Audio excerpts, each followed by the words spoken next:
जादुई कहानियाँ देखने के लिए हमारे चैनल को सब्सक्राइब करें और बेल आइकन जरूर दबाएं। बहुत समय पहले की बात है। रामपुर नाम के गांव में प्रिया नाम की एक लड़की रहती थी। प्रिया एक अनाथ लड़की थी और बहुत ही गरीब थी। इस दुनिया में उसका कोई नहीं था। बचपन में ही उसके माता पिता का स्वर्गवास हो गया था। तभी से प्रिया अकेले रहा करती थी। जब भी कोई त्योहार आता था तो प्रिया बहुत उदास हो जाया करती थी, क्योंकि उसके पास त्योहार मनाने के लिए बिल्कुल भी पैसे नहीं होते थे, जिस वजह से आस पड़ोस की लड़कियां प्रिया का बहुत मजाक उड़ाती थी और उस पर हंसती थी। फिर एक दिन प्रिया की क्लास में पढ़ने वाली मोनिका नाम की लड़की अपने जन्मदिन की पार्टी में सबको इनवाइट करती है।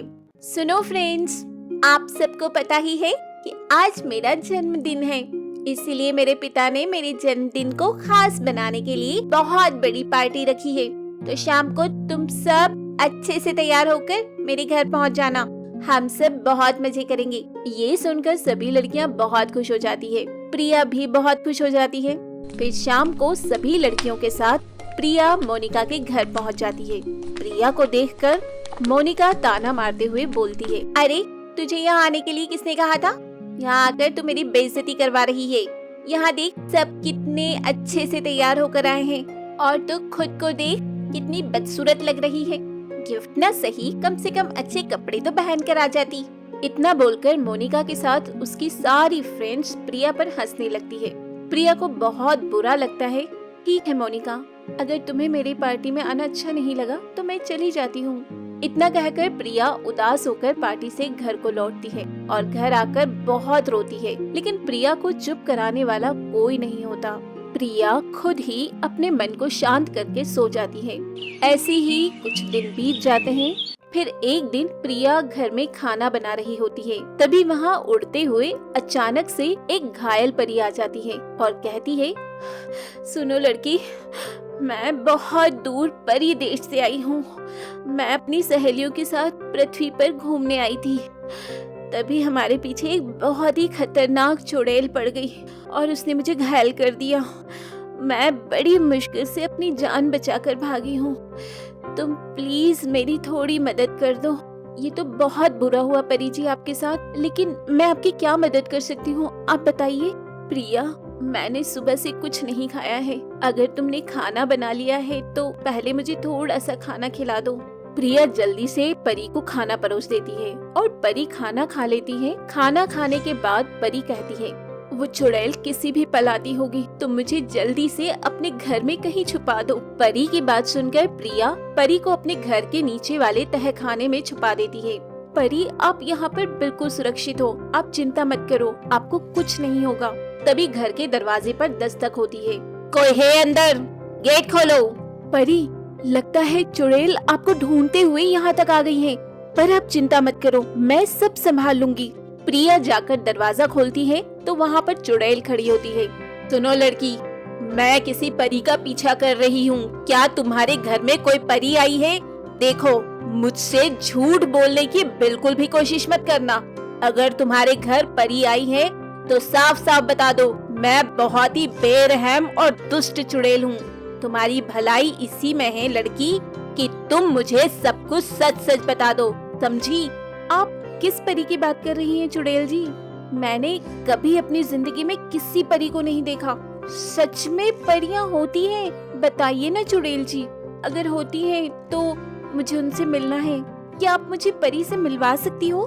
देखो लड़की, मैं तुम्हारी यहाँ फालतू की बातें सुनने नहीं आई हूँ। मेरे पास बिल्कुल भी समय नहीं है। अगर मुझे पता चला कि तुमने अपने घर में उस परी को छुपाया है तो फिर मुझसे बुरा कोई नहीं होगा। इतना कहकर चुड़ैल वहाँ से चली जाती है। उसके जाते ही प्रिया अपने घर का दरवाजा बंद कर देती है और परी के पास आती है। परी जी, आप बाहर आ सकती हैं। वो चुड़ैल चली गई। परी बाहर आती है और फिर दोनों मिलकर बातें कर रहे होते हैं।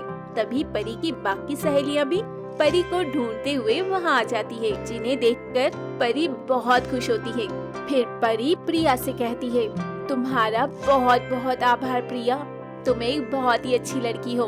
तुमने आज मेरी जान बचाई है और अब मेरी बाकी की सहेलियां भी आ गई हैं, इसीलिए मुझे अब जाना होगा। लेकिन बहुत जल्दी मैं तुमसे मिलने आऊंगी। इतना कहकर परी अपनी बाकी की सहेलियों के साथ गायब हो जाती है। इसी तरह कुछ दिन बीत जाते हैं। अब प्रिया का जन्मदिन आने वाला होता है।